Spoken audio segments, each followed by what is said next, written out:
other specific comments or anything you'd want me to take back as we continue the conversation internally on this? If we reduce board size, is that an issue for the county? I wouldn't think so. Okay.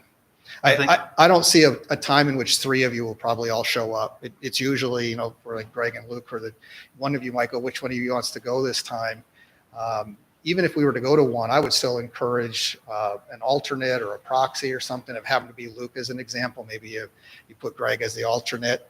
If you can't make it, you can call somebody else up. Can you attend, that kind of thing. And so, and quite honestly, if the entire commission wanted to show up, I would encourage everybody to be there. I know that's not going to be something that happens, but if we're reducing board representation and get there, I am certainly not saying we only want one person there. If other people have an interest, June was DOT doing their preliminary STIP before it becomes available, for the official review. If multiple people wanted to know that, show up. It certainly doesn't impact us at all. I'd love more numbers. I just know that's not probably what we're going to have. So. I don't even think we have our at-large position filled at the moment. You haven't, and I've got, out of the 50, I think I have 5 open positions right now, and I've got a couple that are in the same situation you are. It's been several years since anybody's been in that spot. So we did some asking, and then yeah, it just never materialized, I guess. Yeah, it certainly would simplify things for counties if we reduce those numbers, especially the at-large piece. Then if you had somebody, if you wanted it to be somebody doing economic development or something else, I'll mention Jamie because we're dealing with zoning issues and you think she'd be a fit, how do you do those things? And I'm not suggesting for the at-large spot right now. I'm suggesting even if we, went to one, I think we would look to change that. We're very specific in our bylaws, and quite honestly, they were done in the 1970s in terms of how most of this was structured and hasn't changed since then. I would prefer to give counties a little bit more flexibility as to who specifically they're supposed to put into that rather than trying to meet, what our bylaws are saying. If you have somebody who you think is a fit for this, that should be who you're sending as long as you're happy with them speaking on your behalf. So that's kind of what we're talking about a little bit, but we're a ways away. Like I said, you're the first of 12 of these just with counties. I'm going to talk to some cities as well. We're probably not going to do anything with this again until November or December. And that's really just going to be a follow-up then to what did I hear from anybody? Did anybody have suggestions? We'll be into next year. But if we do anything with a bylaws change, it requires a 2/3 vote. And I would want to make certain that was sent out probably to the county commission as a whole, just letting you know we are doing something with it and here's what it is. But it's going to be based on these conversations that we're having if we even go down that road. I know prior I had asked our economic development person to fill that at-large role, and now that's changed. Yep. Roll over, so maybe now that we have a new person in that position again, maybe that will change. Certainly, and if I you feel that's a good fit for someone having that. It is, and I've got other economic development, local development corporations, that kind of thing, who sit on the board. I've got a few of them. If you want to still do something with that, you can, or you can certainly inquire if there's an interest. I don't have any problem appointing them. I think we'll know more end of this year, early into next year, maybe if we're looking to make some changes or something with that, and if we'd reduce it or increase the size. But well, I appreciate you listening to me anyways, and knowing kind of what we're dealing with and that we may be making a change. If anybody's got any ideas, or if you think about some afterwards, and I'll even look at Luke and Greg specifically, if there's something about the board meeting you want to talk to me directly about it, or things that you think would be of interest, feel free to reach out to me, send me an email, whatever. I'll certainly mark it down and pass that along to the board. So, all right, you guys have a good rest of your afternoon. Thank you, Eric. Yeah. Thanks. See you, Eric. Cole Euchre's with us. He's with I'll let him introduce himself. He can give you his full credentials. CJ Moit is normally the visitor that we have, and we've had some conversations which started during the election cycle and have carried on till today. So I'll turn it over to you. Thank you.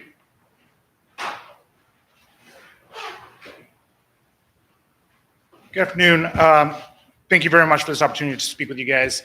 I'll try to be uncharacteristically short-winded. today. I just want to introduce myself. My name is Cole Euchre. I'm the Executive Director with Disability Rights South Dakota. We're South Dakota's protection and advocacy agency that work in the interest of people with disabilities. We've been around in this state since 1977. I'm out of here, and we were originally set up to advocate for and kind of look after the rights and protections against abuse and neglect for people with disabilities in institutions. So think like Redfield up in the developmental center. And that's how we kind of got our start. Since then, in the years that followed, we've really gotten more heavily engaged in rights protections.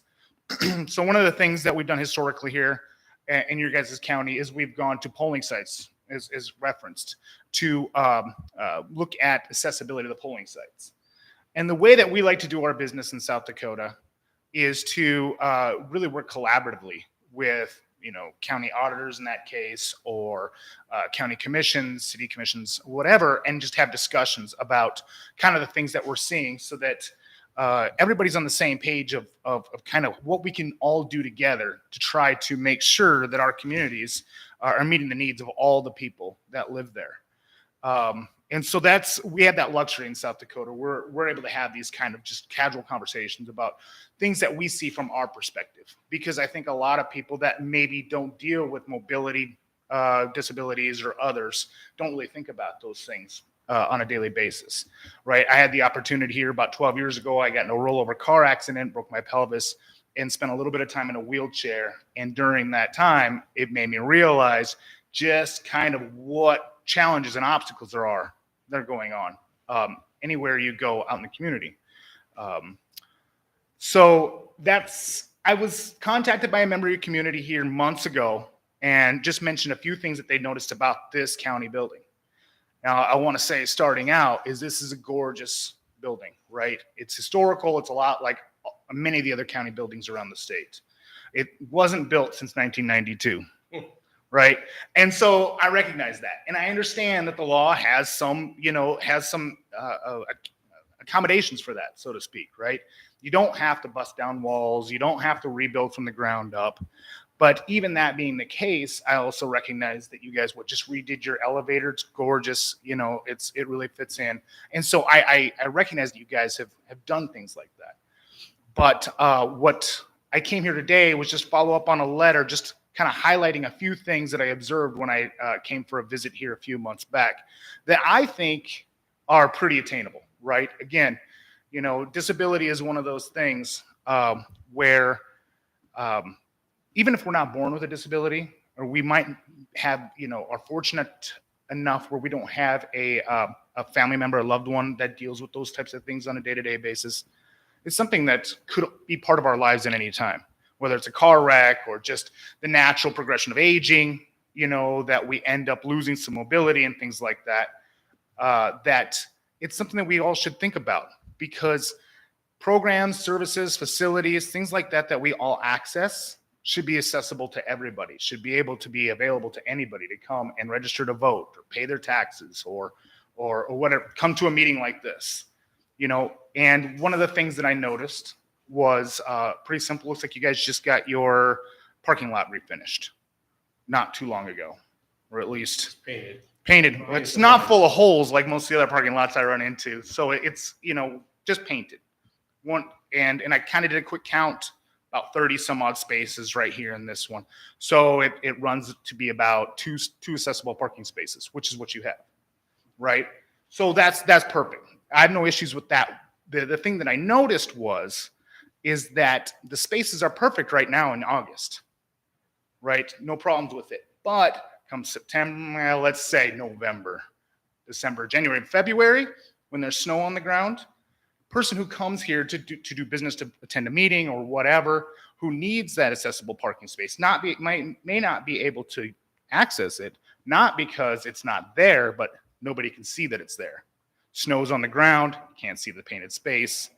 And so that's why the ADA and the standards require there to be a sign up on the wall, right? Pretty simple, pretty cheap, pretty attainable goal that just makes it that much better for everybody. And that's part of the reason why we're just having a friendly conversation about this, is because these are simple things. These are simple things that can be done that doesn't require busting down walls and remodeling entire buildings.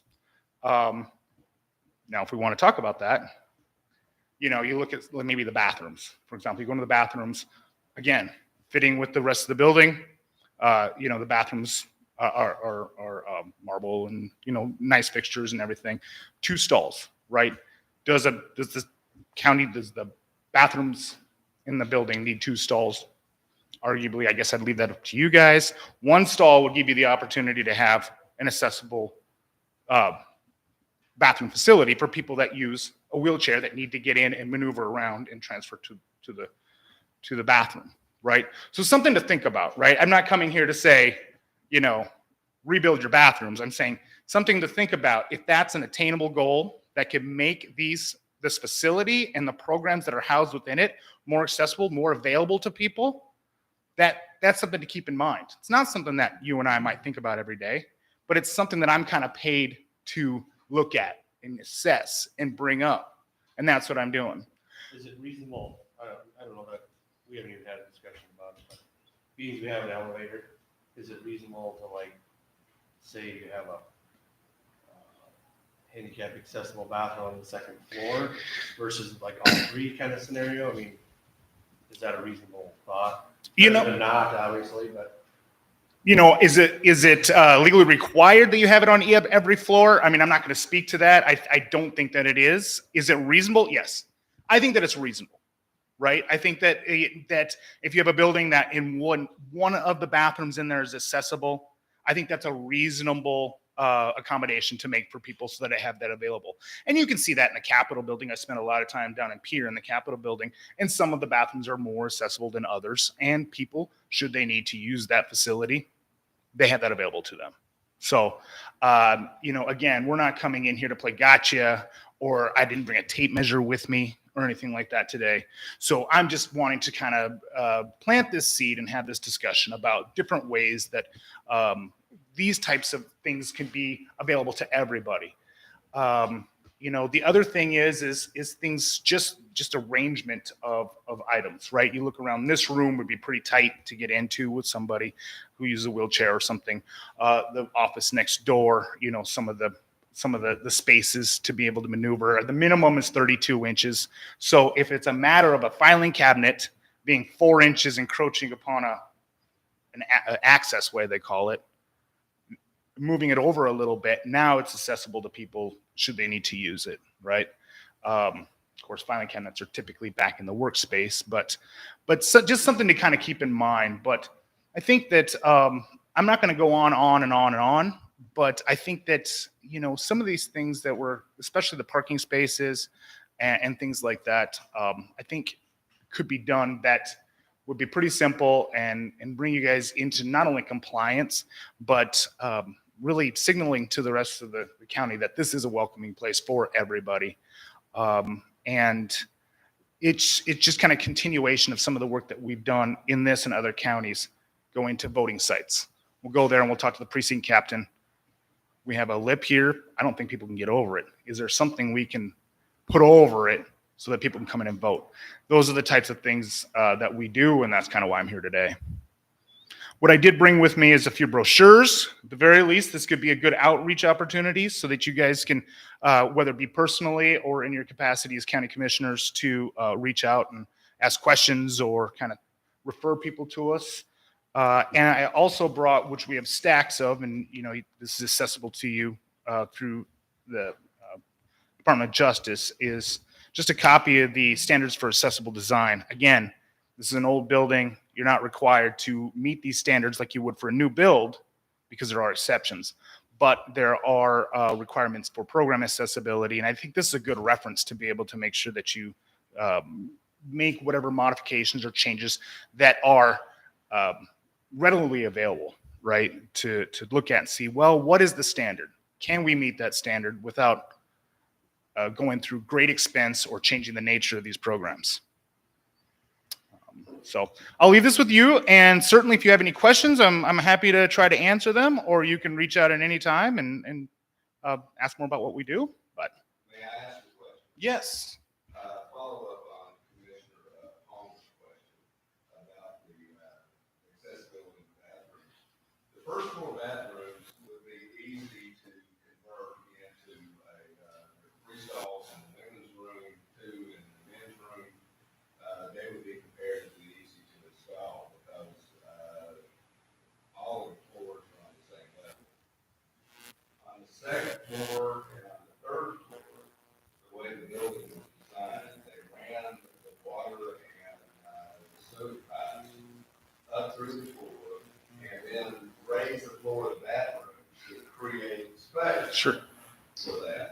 And in the case that, and that's out, they're all public bathrooms up on the third floor, and there's a step up.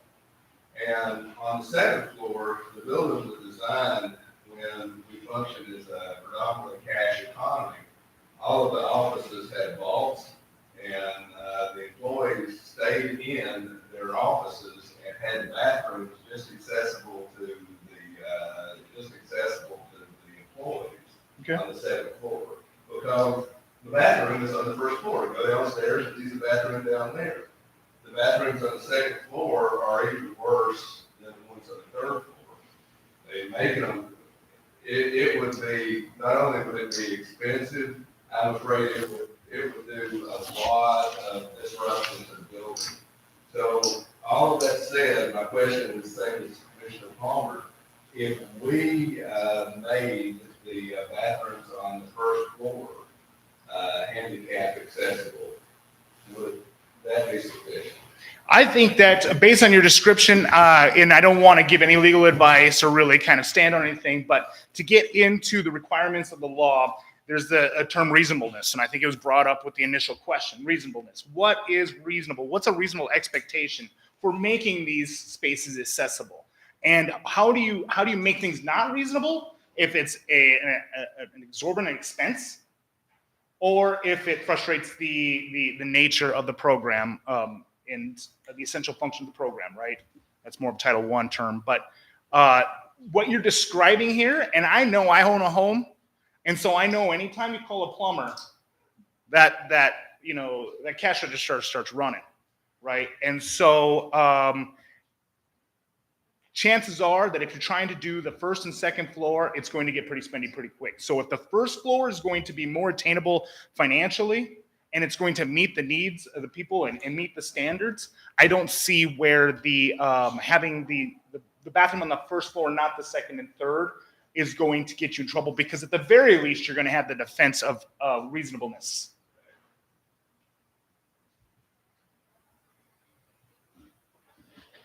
Kiddoke. Okay. Thank you, Thank you, sir. everyone. So we can. All right, I'm pinch hitting for Shane right now. So change wall drop became certified. If you click the link, you'll see a certification. As a result of that, he's scheduled for a $1 an hour increase in pay from $19.91 to $20.91. And that would be retroactive to the 1st of August, if you approve it. So moved. Yeah, we've got a motion and a second to approve the pay raise for James Waldrop. Is there any discussion? All in favor? Aye. Opposed? Motion passes. The second one and the third one are basically identical. Chelsea Price and Edwin Alpizar both reached their 18-month, and part of the step there is a 75-cent increase from $24.57 to $25.32 for Chelsea, and from $23.27 to $24.02 for Edwin. Second. Got a motion and a second to approve the pay raises for Chelsea Price and Edwin Alpizar. Is there any discussion? All in favor? Aye. Opposed? Motion passes. And then he's got 2 information items there for you to see. New handguns. Nicole, it's your turn.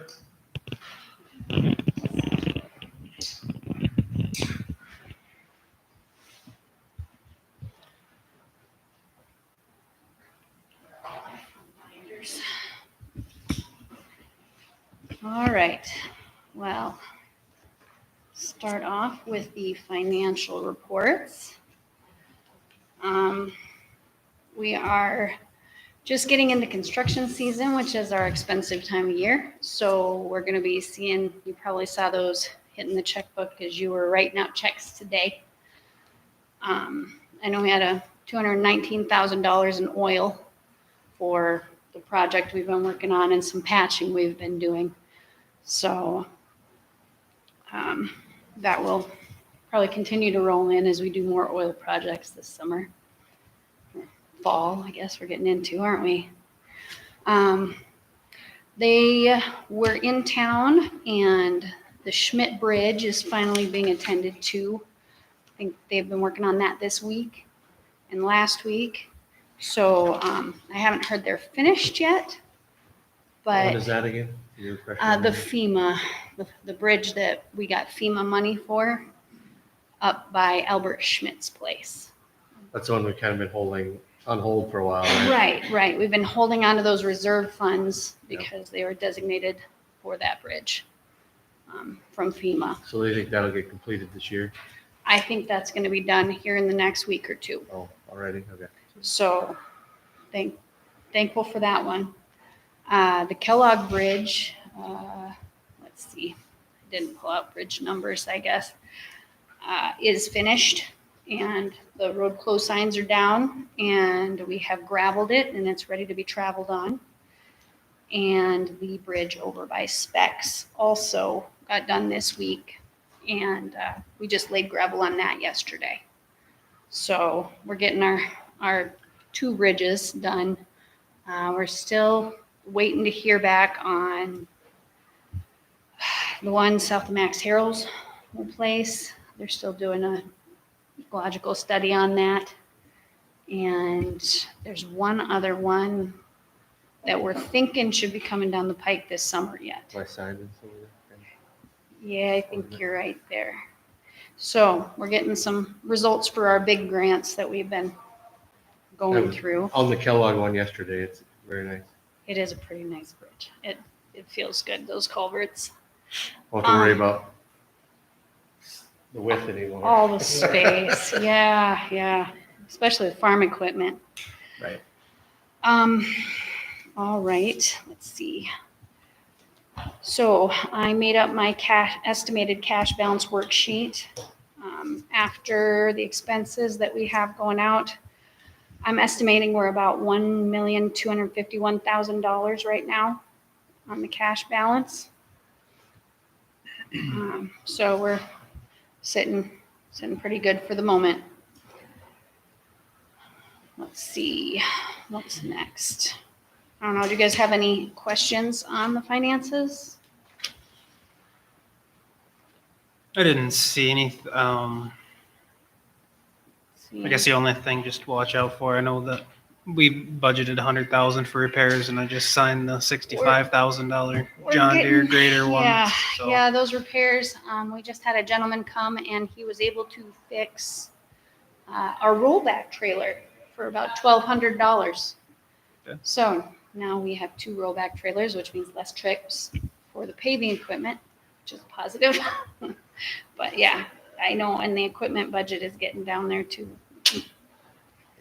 yeah, So nothing like a little excitement. As I've told most of you, Trey Blaisdell put in his resignation a couple weeks ago. He was done last week. I would like to ask permission to advertise. Well, I guess first of all, do you accept his resignation? Any change in personnel? yeah. Move to accept Trey Blaisdell's resignation. Got a motion and a second to approve the acceptance of Trey Blaisdell's resignation. Is there any discussion? All in favor? Aye. Opposed? Motion passes. I do have one question, I guess, about that a little bit. Means we approve like clothing things and whatnot. Mhm. They turn that in then? Honestly, if you look at them, you're not gonna want them back. Policy wise, I believe if they've worked here over 6 months, we have been saying it's yours. And I guess he has been here for over that. But, I don't see what good it would do us to hang on to it. And No, it's probably not a lot of good. I just, some of it. yeah, I know. Use it. And you know, once they get the asphalt on them and the visibility. So these clothes, this is only good for 10 washes. So once those 10 washes are up, your visibility is not class 2 anymore. So once a guy has had them for as long as he's had them, half life is gone at least. But, so that makes it a little easier to let it go. So I guess unless you guys are concerned about it. Yeah. Okay, then I would like to ask your permission to advertise for employment of a highway worker. So where are we sitting for numbers? Well, shoot, I should have brought that. If you look at the payroll, Darrell, you can see who's on the payroll. It's Well, we're down, well, obviously we're down one. You hired two. Yeah, we're down to, we hired two. We've got one that says he's leaving before winter. And Hargens is gonna be retiring. Let's see. Unless Doug, is that on the, you didn't pull that up? I believe we were at. Cause I know we're floating right around 10. Oh, the journal, the employment journal. Payroll, Darrell? Payroll journal, there you go. But I also know that we're running tight for the paving job. I don't know next year if we're going to, I'd like to hire for seasonal, see if we can get a couple of individuals in for seasonal work. But paving with less than 12 individuals is really tough, which is why I've been out there trying to help, driving the roller. So Making sure the mill's running. you're at 14 with you And Chris, and Chris so that's and Is that with Jeff and Trey. 12, let's see.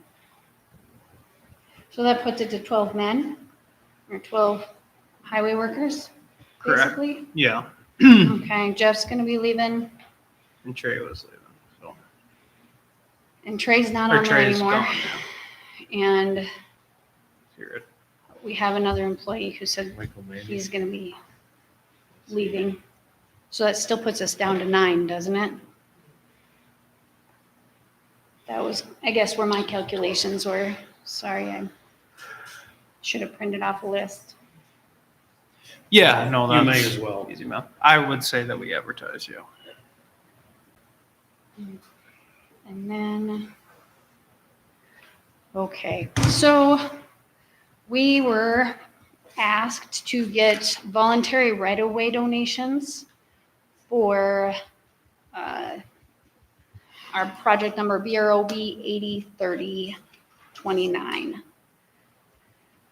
That is the, I guess, the bridge by Bone Brights that is on the big program. It is going to be, I guess, hopefully scheduled for replacement in the next couple of years here. So this is just another step in the right direction for all the paperwork we have to have filled out for that process, I guess. That's what this is. I got signatures from Arm Legacy LLP and Claire and Marlis Bone Bright Life Estate. So all we need is your approval on those. A little early. You need a motion. We need a motion for it, I think. Yeah. I believe the last ones we did. For those. Is it not paid money?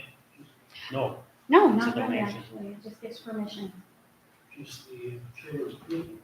approval. The only cost of a motion is they get one on the paper. Might as well make her happen. I think we did the last one, I so. think. I will second this motion. We Thank got a you. motion and a second to approve the voluntary right-of-way agreement. Is there any discussion? There's two of them. Oh, There's- There's two. you motioned both? Yes. So voluntary right-of-way agreement for Arm Legacy and Claire and Marlis Bone Bright. Is there any discussion? Do I need to sign these? You will need to afterwards. All in favor? Aye. Opposed? Motion passes. Okay, and then our meeting is scheduled for 2:30. Step out on there until 2:30. As well. Okay. Uh, All right. Tell you what, I'll be back. Thank you. Nicole, right? What do you think? If you have any questions, I should probably ask. Is, I think I think we're good. Huh? Wait. I think she's supposed to walk. Did you guys have any other questions? I don't think so. Good to go. Thanks, Nicole. Okay. What do we got? Hmm? Oh, a discussion on, I guess, yeah, we can briefly do the discussion of our zoning ordinance. Discussions we had with Eric at NECOG. We made progress, however brief or significant. We basically spent the majority of the time going through permitted and conditional uses on sort of cleaning up the list that we have on our current ordinance, which there's some ambiguity and some duplication. And then we think the need to move some things from conditional to permitted and from permitted to conditional, as well as adding specific conditional use parameters around things like solar farms. I think that was the only main one that we added. And then just some cleanup, I guess, to go back to the main points of what we were doing. We're essentially converting to a different format that Eric has that, in our opinion, is a lot more concise, and the ordinance reads a lot better. Definitions for all terms. There's in our current one, there's some things that reference like feedlots are defined in two separate places differently, and so that creates some confusion on Eric's version of the draft. That stuff like that, just his is a tried and true ordinance and has been used in other places. So we're not just copy and pasting. It'll be our own ordinance, but it'll be based off of I think a lot better form. We're merging our ordinance into his format. Correct. And that's where we come up with the duplication on a lot of this stuff, but that goes away. But that takes time to find all that. And If I help, some clarification for Jamie as well, I assume. Oh, really? And yeah, with Jamie, and she'll get a administrative manual with it, which is going to be really nice. It kind of steps through all the process of, okay, somebody comes in and wants a conditional use for X. These are the list of things we need to go through. And then it gives us also sort of a playbook of, all right, here's the list of things we need to hit on to make sure that we're crossing all the T's and dotting the I's. Yeah. So it should be overall better, but obviously we've been working on this for a while. It's going to be a lot more comprehensive, but I think we need to push to get it done and to the full board to get it. you look at it, see if we missed something or deleted something. You shouldn't have. Right. And so Eric was going to go back. He's got to do a lot of edits and rearranging of stuff and renumbering and what have you of the paragraphs. We're going to meet again, I think, at the end of the month to go over that. And then I guess at that point we'll maybe decide on when we can bring it to the board. I don't know if we can say for sure that I'm sure we'll get there. And he said he'll have probably a lot more questions by that time. So I can't really say that, we're going to have it for the next meeting. We're not going to guarantee it. But hopefully maybe by the end of the year, we'll for sure maybe have something. Yeah, I hope so. So yeah, Sounds We good. should, we Sounds should, promising. we should by the end of the year. Hopefully before that. So is it safe for me to write in the minutes that the format will change, but not the mechanisms? Is that a safe summary? I Yeah, would say, like said, like we're not really meaningfully changing anything. Like I would say a big change should be adding like the solar farm conditional use stuff.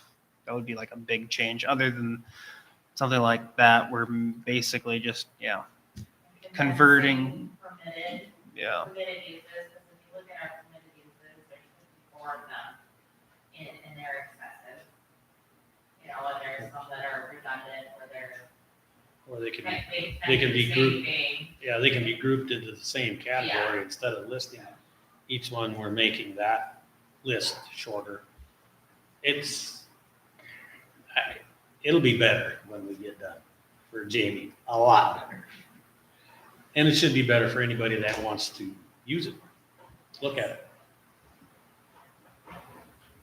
Hopefully, we know it. So yeah, Sounds what you stated would be accurate. Yeah. Okay, so are we waiting for the public meeting for the rural access? Yeah, You want to- 230 for the road improvement. Do you want to do your open meeting rules? I guess, yeah, that we're down to the. How about Will? Will, yeah, go for it, Will.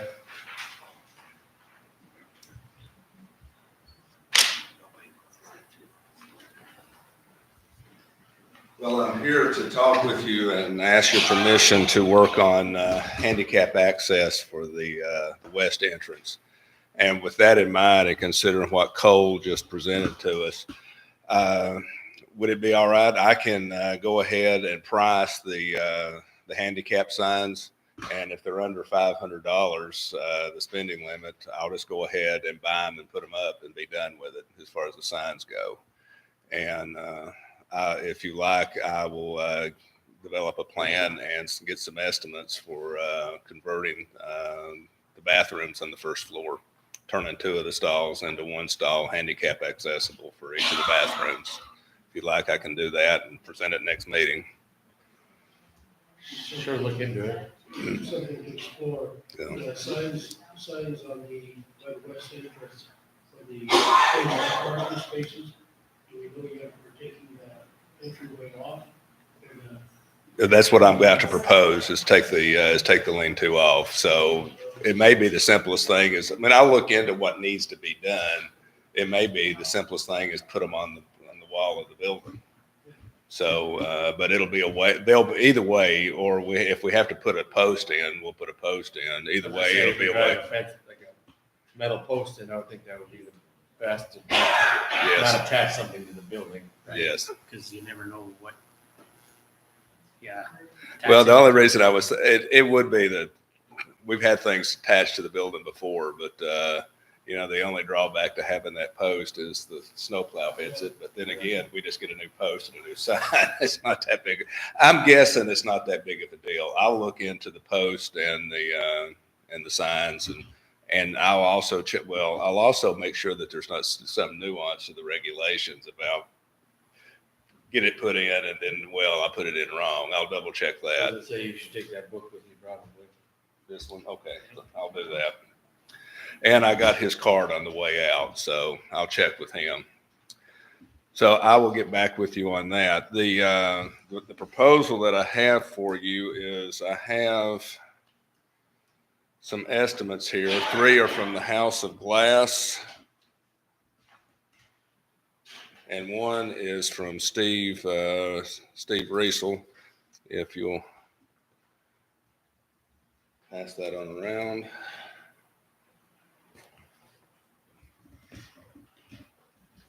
Different, same. Here's one for you, Doug. Yep, and one for you, Ben. Okay. What I am recommending here is that we redo, we demolish the lean-to. What you have here are 3 estimates. The first 3 are from the House of Glass. The last one is for Steve Riesel to remove the lean-to. The first one from House of Glass is to put a drop box into the door, into the new entrance down there.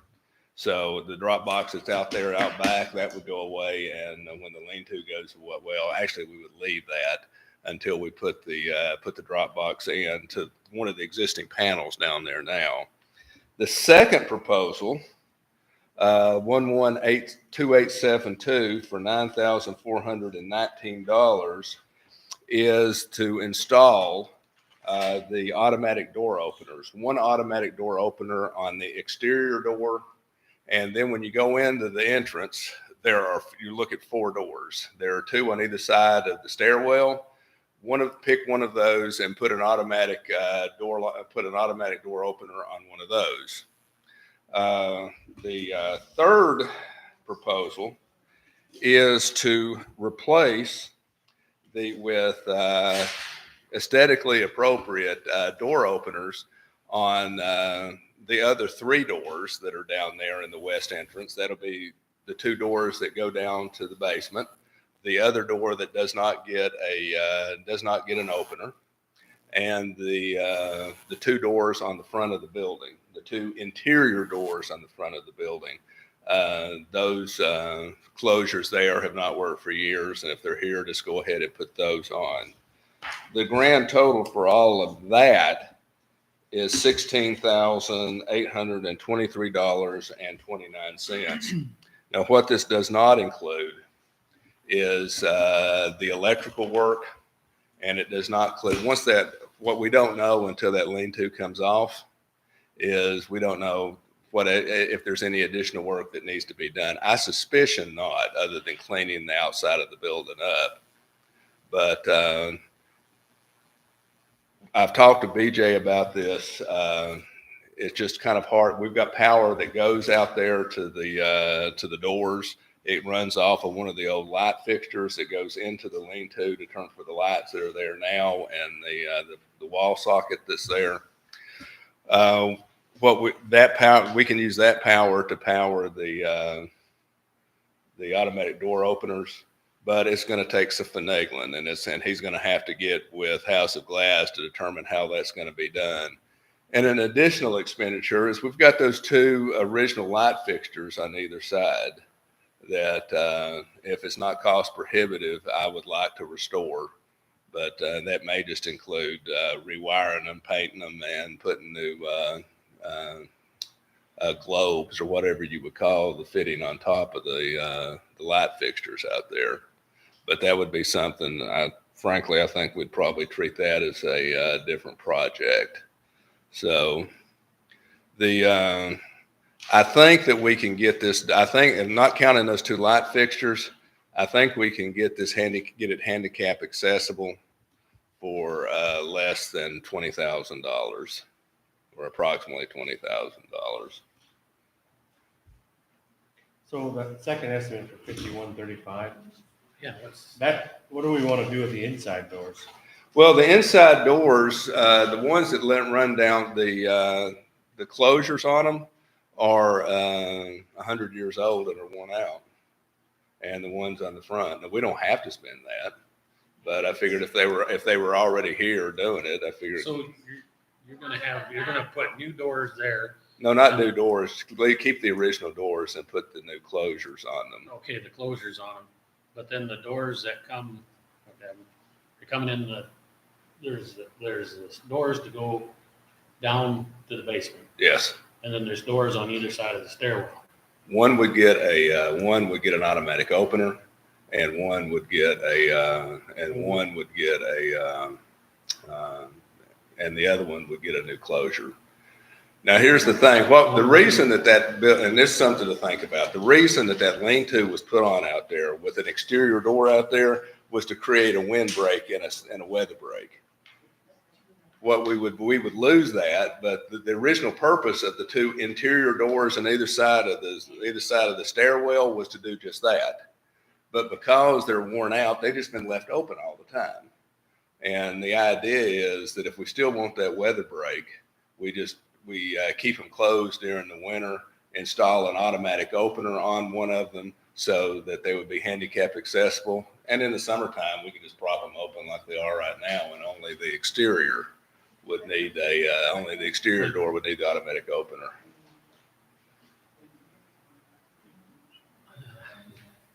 I think I gotta think about this. Yeah, I gotta go down I don't even there. remember those doors being there. Yeah, they're there. Well, they just stay propped open all the time. Now, another option, gentlemen, is just to forget about the fact that we're opening it to the exterior. Just leave them all open. Just put one exterior opener on there, and just leave them propped open all the time.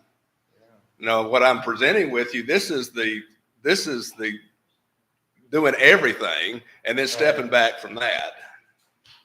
Did that, That entryway was obviously put on for a reason that, that breezeway, because of the papers off the wall and everything else, when, you thought that was there to kind of break the wind, but,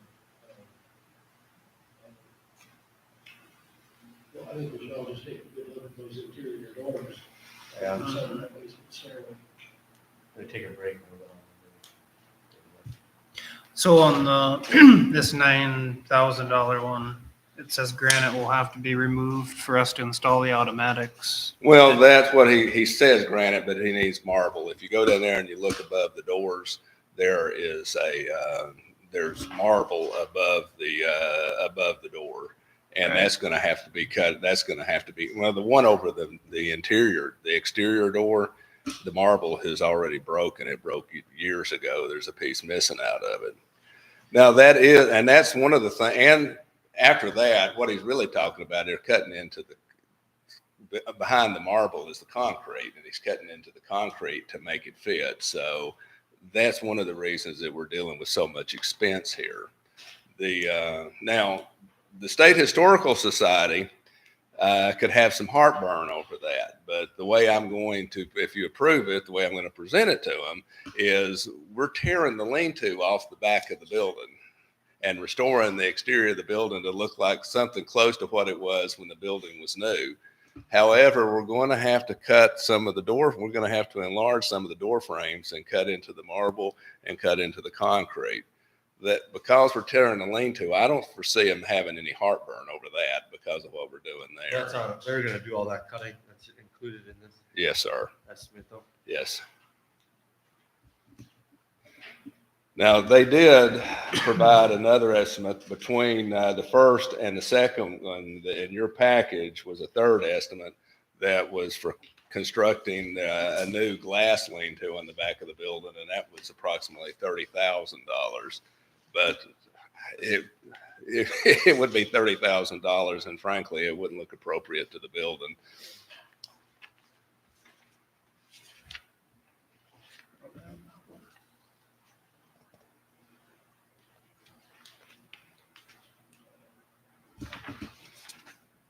It would be an all glass. Well, House of Glass, that was the lean-to that I did not put that estimate in here. So what you're looking at here is installing automatic closures, installing new closures, and tearing that thing off back there and getting the building. The building essentially will look the same as it did before that closure went up. Before that lean-to went up, a closure on the mine.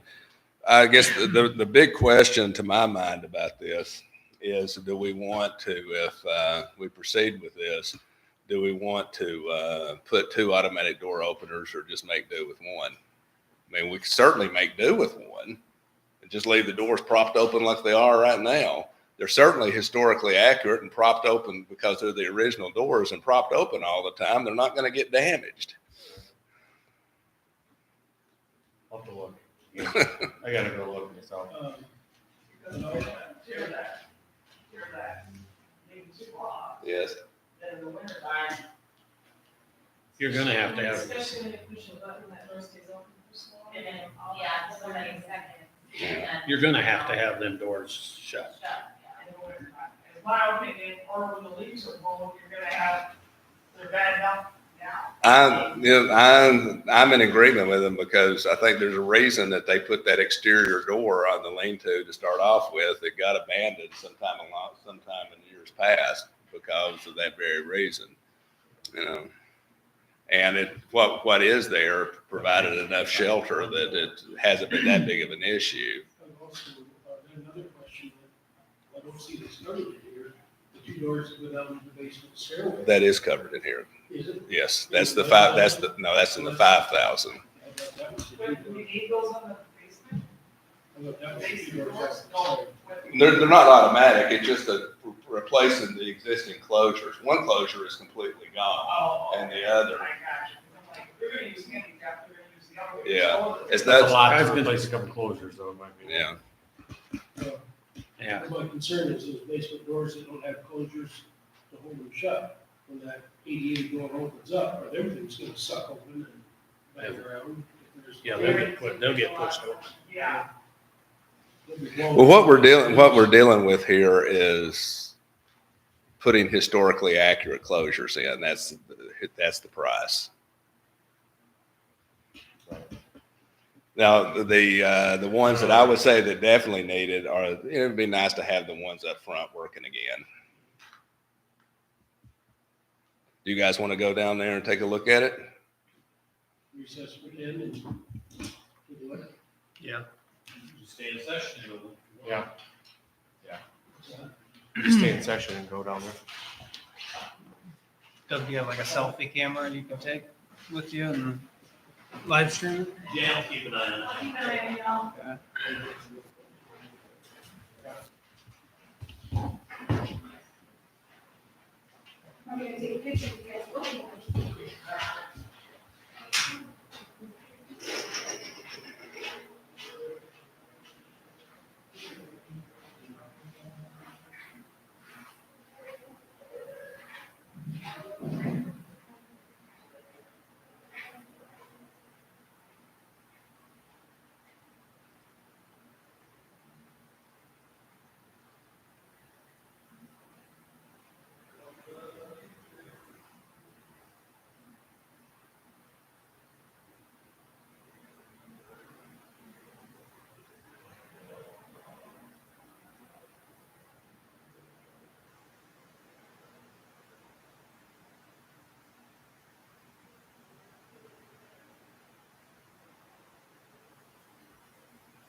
Yeah, I thought so too. We should. I'll show you a few other things. Next month, we can take a field trip to Jamie's office. That's a great idea, Kim.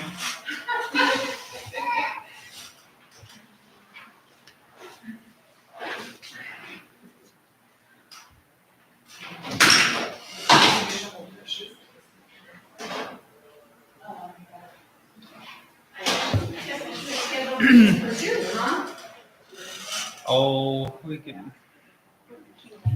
make it work. We lost all of our commissioners, so.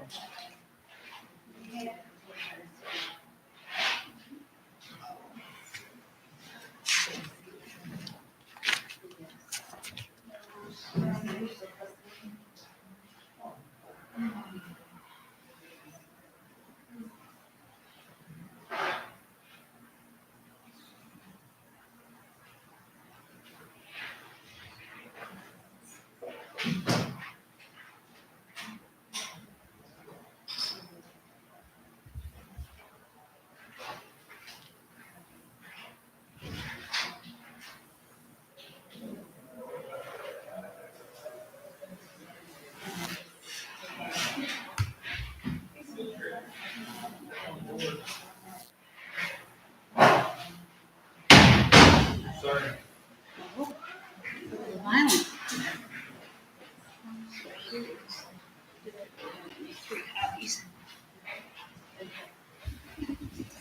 This is pertaining to the rate. Sorry. You're good. Get it figured out.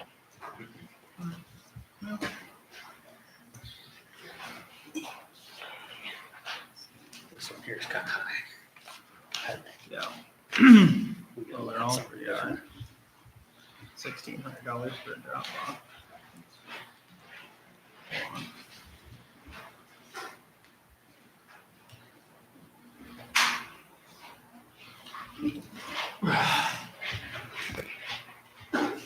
Okay, clarification.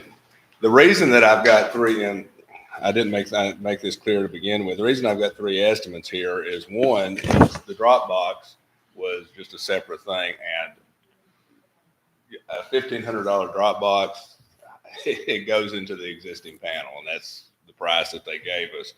The 9,419 are for the two automatic closures. And then the 5,135 represents I told us that you're already here. Give me an estimate for updating all of the other closures on the five remaining doors. One of the exterior doors not the exterior doors, one of the interior doors to the left or the right of the stairwell, the two that are in the stairwell, and the two that are in the front. Frankly, I had no idea that essentially they were going to come back with a price of $1,000 a piece on those closures.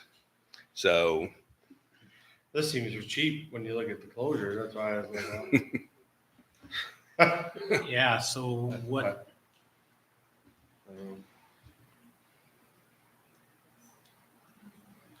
so the closures they're looking at are gonna be similar to what's there? that's that's what the deal So they're is. gonna hang down as low. I'm short, and I even notice them. So I did not, someone like you really gotta watch out. That's not a big an issue on the front doors, the front interior doors, but it's certainly something to ask about. And if it's two things, we can proceed with portions of this, or I can get them to come back and clarify, like, are the new closures, are they going to be a little bit more appropriate for safety? And is there any way that on the interior doors for the basement, it really doesn't matter for those upon reflection, if we can put some more modern ones in there. Although, unfortunately, they're probably still going to be fairly pricey.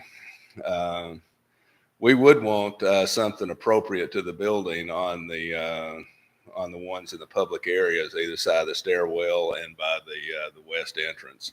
And just make sure, I'm only talking about on the west entrance. On the east entrance, I'm only talking about the replacing the closures up there, not putting automatic doors or anything like that, because nobody handicapped is going to come through those doors. So Steve came and looked at this breezeway Yes. before he did this? Yes, he did. He was, matter of fact, he gave me that price when he gave me the price about the, I had him give it to me when he gave me the price for the concrete. And he didn't see that there was any, basically just tear it off and nothing. Just tear it off. structural with the Yeah. value of it. Well, the one complication, we'll have to get BJ out here to get to close off the electrical circuit until we get the doors replaced. I mean, the enclosure, not to replace, but the enclosures installed, the automatic closures. And Remove it ourselves, for us to remove it ourselves instead of paying someone else to do it. Just to save money. Just asking. Possibly. You want to tear the interior off ourselves? Well, not use, how much is he gonna charge? $714.21. So it's I not didn't really worth it. hear It's probably not really worth it, in my opinion. I think Jamie's looking for excuse to comment something. that. Well, He's maybe. like, Guys never thought about it, but it sounds fun. Get her a hammer. There you go. How long do you think this process is gonna take and when you're thinking about starting? Well, they told me that it would be, it would be a matter of 2 or 3 days of actual work time. As far as when they can do it sometime this fall.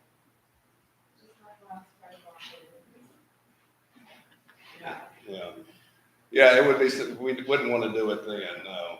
So we'd have to coordinate with, there would be a day when that back end, probably 2 or 3 days realistically, that back entrance is not usable. So we'd have to coordinate that with with the tax schedule. So, and we definitely wouldn't want to do it the last week of any month. So, well, a couple of options here is I can talk to them about those closures on the front. The other is if you want to go ahead with the handicap access and tearing that thing off, we can go ahead and start. I can get a schedule of when we can do that and go ahead and get the handicap accessible doors taken care of, and then we can revisit the rest of it later. The one, like I said, and one other variable to keep in mind is that actually there are two. One is we're not sure exactly how much the electric is going to cost yet, and we don't know if there's any damage underneath the lean-to. I suspect there's not, but we're not going to know until that comes off. And the third one, the Historical Society might have some heartburn on it, but again, once I tell them the lean-to is going away, I think any reservation they're going to have is going to evaporate as well. You said the original lamps, the lamps going in the front Yes, are still. they're still there. The electricity that's out there now comes off the lamp to the left as you walk out the door. Now, in theory, we ought to be able to, it would be nice. In theory, we ought to be able to restore them, put something out there that looks appropriate to the building. How much that's going to be, I have no idea. And there may be something about them that is just not going to work, but we won't know until they come off and BJ looks at them. But for right now, that's where the power that went to those lamps is the power that's going to and it will be the power that goes to the automatic closures or openers. Well, gentlemen, how would you like to proceed?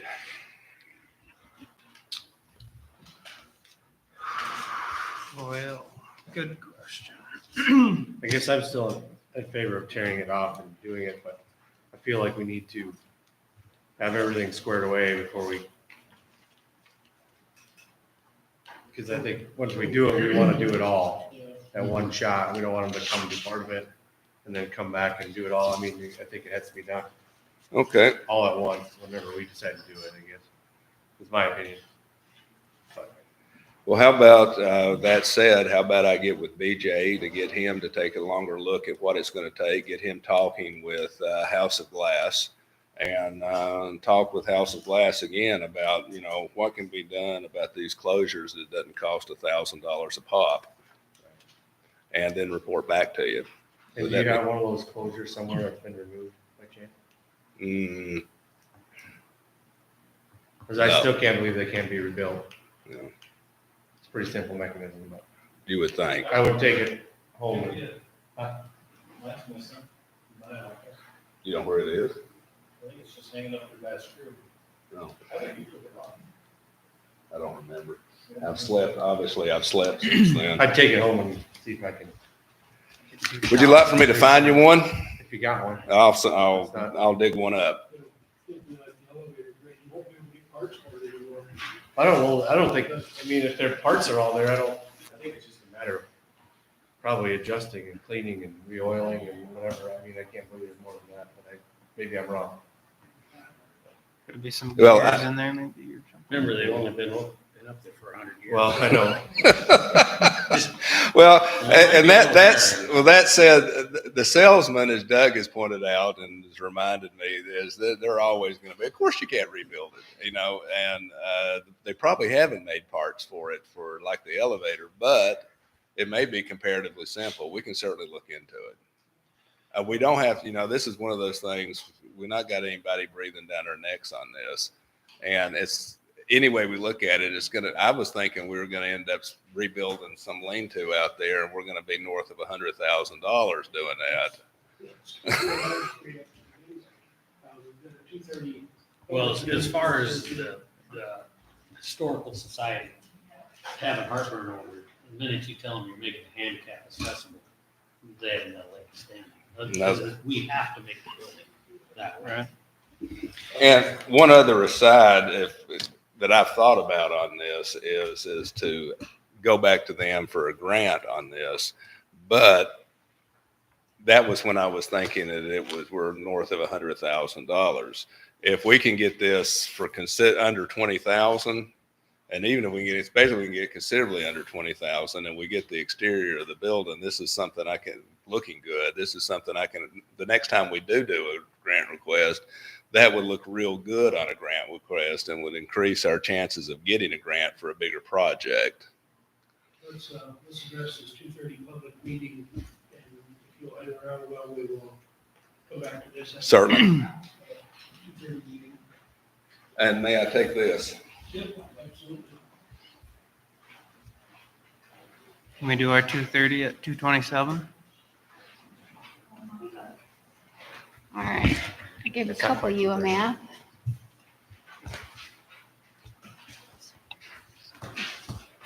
Did I give you a math, Greg? That's what it looks like, I guess. Not one of All those. right. So, let's see here.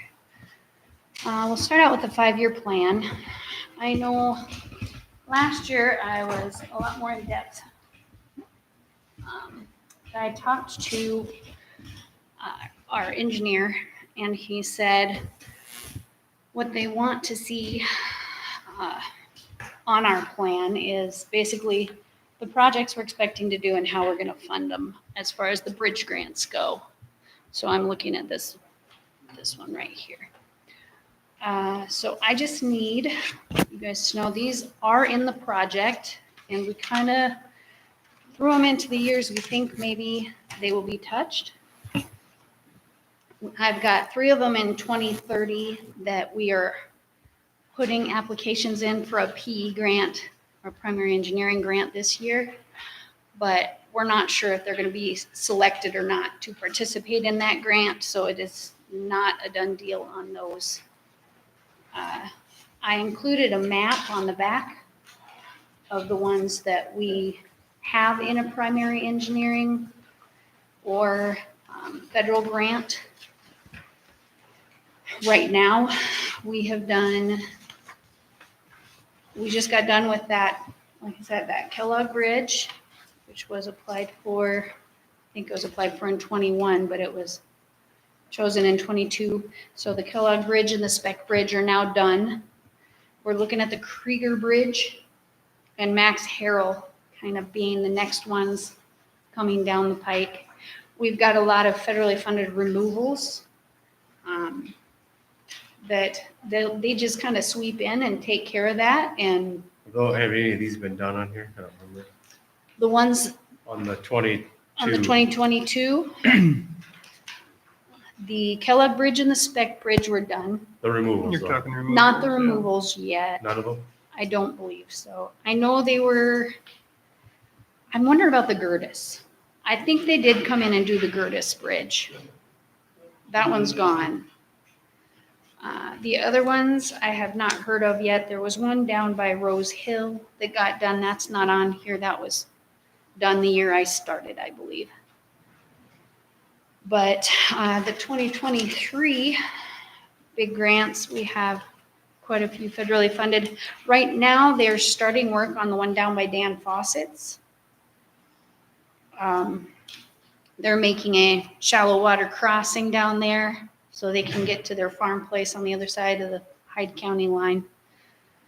So that one is in progress right now. It's kind of nice to see some fruition, something coming to fruition on this grant program. But that is what we've got. I do have, I'm hoping in the future to bring back the more elaborate plan where I have a nice map of the road projects that we intend to have. I do have one mocked up just with, I'm trying to figure out how I want to be superintendent. I've been talking with some other counties and just want to make sure that's how I want to roll before I put anything out there to the public as far as committing to when we're going to get to a project.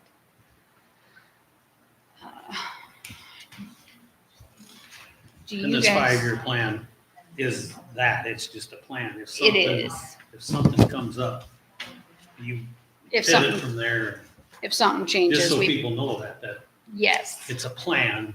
right. Doesn't necessarily mean that's exactly how it's gonna be. Yes, and I did put that disclaimer on the bottom of the third page there. Nicole, yeah, you could utilize their GIS map. That would be really cool. well For those things, I'll have you to- can do sketches, and you log in, you could like put a bridge where you want it, you can put trade text, and be like 2025, what needs to be done, you can track that. I'm gonna have to And come you can visit you guys. actually probably go back and like put past years on there, just so that you can look at it, and then do different colors. Different, do you have different layers?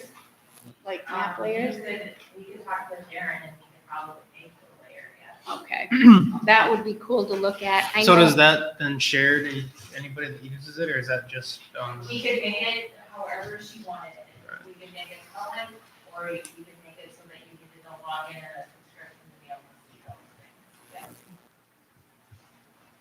Is that something I can log in like remotely from down there, or do I need to come up here and work on it? No, you can just log in the GIS map.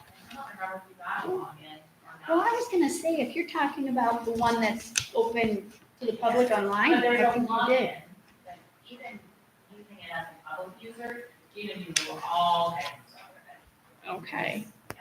That would be cool. I know I have been mocking up on Adobe with the tools that they give us for free, which once we subscribe, I'm hoping that will be a little handier, but yeah, I need to look into your program there. Yeah. For sure. Sure. Will do. Anyway, do you guys have any plan or questions on those? So you're applying for all these, obviously. Yes. The reality There's- is you won't get them all, We might not get them all. but we'll probably get some. Right. Yeah. It all depends on if we were accepted. We know we were accepted for the engineering on all of these plans, the primary engineering, except for those 3 that were thrown in there this year, or the 2. Yeah, the 3 that were thrown in this year, because the one we added previously, we just keep putting it into the plan, hoping that they'll select it at one point. But, and then, yeah, we'll finish that and then I'll move on to the RAFE if you guys are. So your local or your revenue source sheet here, Mhm. that would be enough. Well, that's just your total revenue. I mean, that's not revenue specific for No, those not projects, really. so. And it's counting grants that we're not gonna necessarily see as revenue because Right. that's gonna get paid to the state. I just wondered if, in a world where we did get granted 90% of them, like, would that even That- be feasible to do Right. them? Well, and the way they're trickling things down, it seems like they're doing like 2 or 3 at a time. Like we got the spec, the Kellogg, and maybe the Krieger. And then Harold's will be next year, and hopefully a couple more will be along with that. So I'm trying to budget for that. And these, I think we're mostly paid up on our primary engineering grants. And I better be careful saying that. Another bill will show up in the mail. Doug knows how that goes. But yeah, they're kind of, we're getting close to the point to where financially we should have most of those already covered. But just trying to, The Bone Bright one that you got the stuff for that is next year? the green, you know what? I'm not sure what the Bone Bright might be next year. It might be the year after that. These are both fully federally funded, so we won't even see a bill for those. So that will make our lives a lot easier, whether they go through or not this year, next year, the year after. So financially, we don't have to plan for those.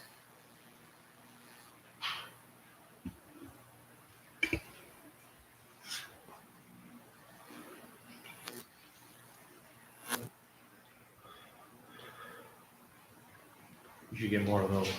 Yeah, I agree, right? We're waiting for those funds to come back up. I know, I think those 21 and 22, 21, 22, and 23, we were granted those from the applications we put in those years. And of course, now the funds are getting a little tighter. Yeah.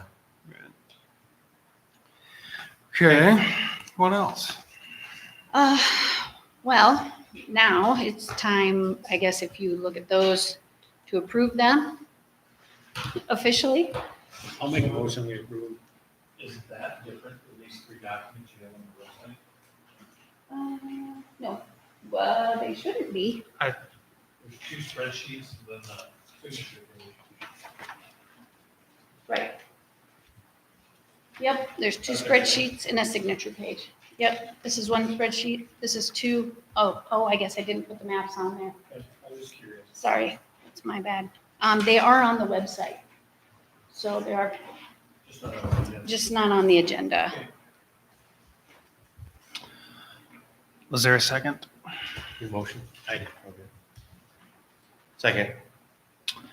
Got a motion and a second to approve the 2026 Pan County Transportation Plan. Is there any discussion? All in favor? Aye. Opposed? Motion passes.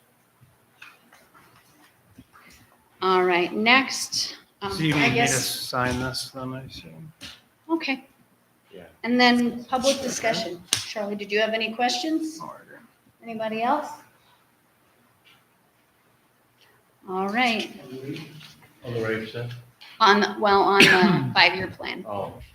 So I gave Charlie a handout, I probably. Okay, so I brought this little map of the applications we've received so far for the RAFE. We were thinking we'd be able to do 3 to 4 projects. So far, that's holding true. We have room for maybe 1 or 2 more projects, looking at the financial information I have right now. So We've got an application from Florence, Alden, and Greenleaf.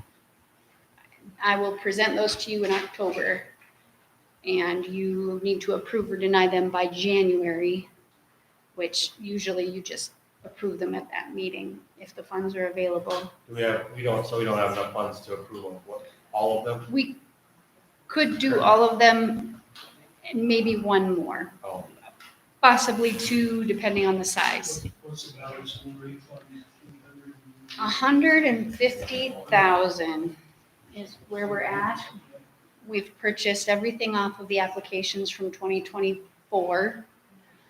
And so now we are moving on to 2025 applications.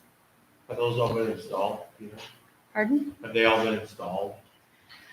All There are those some plans. that have not been installed. They did just install a triple up in Plato. I just got pictures of that last week. So they're pretty happy with that, I think. But we know they're all in the works. We know, yep, we have signed for every one of them. We've seen them personally delivered and we paid for them. So the money is out of the fund. So that cash balance that you see on the rate fund is current. So continuing rate funding, they have in the legislature this year, the South Dakota Association of Towns and Townships pushed really hard to try to get that extended. And those are push hard to get next year. They're trying to find funding. Keep reading this rate funding, but our legislators are also talking about budget issues and cutting money wherever they can, so I don't know whether we'll. So what we have is what we have right now. And we don't. Yeah. there isn't anything Right. in the Don't works. count on any more. No future promises. Don't be talking any rate funding before it happens. I don't know whether they make it anywhere in the legislature again this next spring.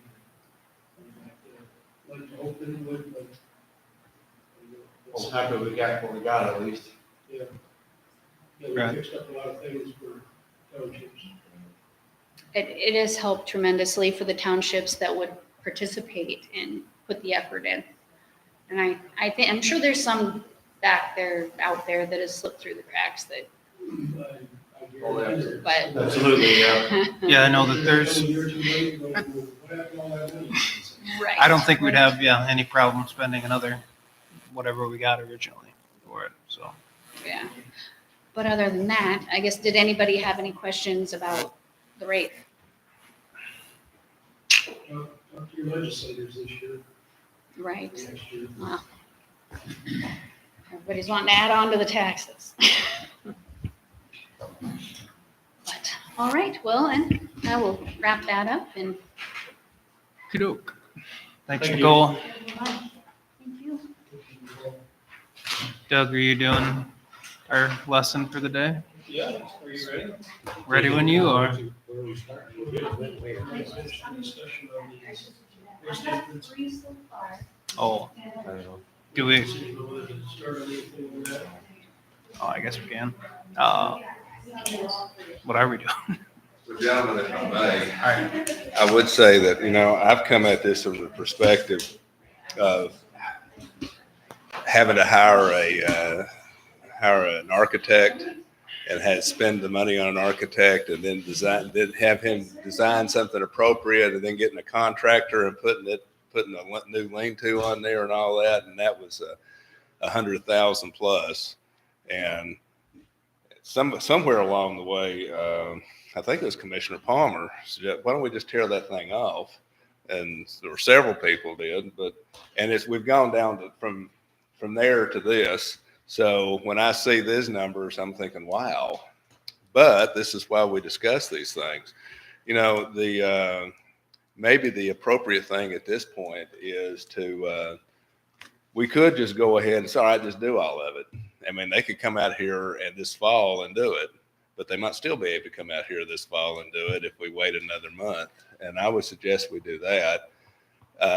Get BJ out here, get him looking at that light fixture, get him talking with House of Glass about what the actual wiring cost is going to be, and get them to give us some clarification on these 5 manual closures. And it may be we just don't want to do that. The whole reason that I asked them off the top of my head, why don't you, while you're here, just give us the price for that stuff too, you know? And even that, you know, when you add all this stuff up, it's so far under $100,000. I was like, wow. Yeah, I would like to just clarify the openers and what their plan is. If they have a picture maybe even of one. Yeah. So you can see it. If they have something, because obviously they expect something, so they should have a picture. Yeah, they would have to have You it. know, and then I guess see if there's a cheaper option, how much cheaper it is, what that looks like, you know, is my thought. I mean, I guess that's what I'd like to see. I'd like to keep moving forward, though, but I would. One thing I I don't like about the bill is they got us transportation charge on every one of them. Yeah, they do, don't they? And if they come and do it all at once, we sure as world don't gotta pay 3 transportation charges. I mean, there's room, I'm thinking there's room for, There's room for some negotiation here. well, the price should. But on the 5 closers, I would have them look into something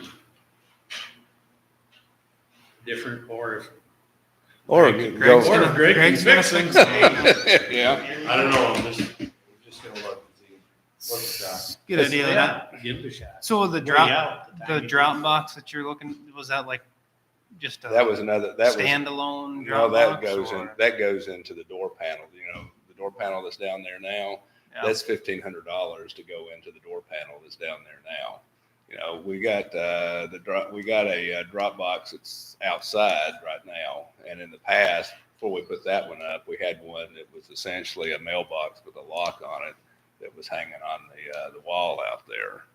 So So this is gonna be a drop slot. inside the existing wall, so you know, $1,500 is a kind of steep price for a box. Here's what I look at. Does anybody disagree with the fact that we're gonna tear the entryway off? No, if we're gonna redo the doors, no. We're gonna do an ADA door at some point. I suggest, I will make a motion that we accept Steve Reese's bid and have him get that west entrance off. And then BJ should be able to get a better look at what he's gonna do with wiring. We're gonna know if we have to do anything else before they start on the doors. And, let's at least get that entryway off there. And, That sounds like a reasonable plan to me. over the next month, we can, maybe give us some more clarification on these closures, or not having to take one up and tinker with it, find out how they work, and start Greg's closure redundant service. It's a side hustle. Yeah. Yeah, very lucrative. Let's say we get that breezeway off and get, let's at least get headed in the right direction. We've been discussing this for 2 years plus. So my motion is to accept Reese's bid and get the breezeway off. There's a motion and a second to approve or accept Riesel Construction's bid to remove the old west entrance. Was there any discussion?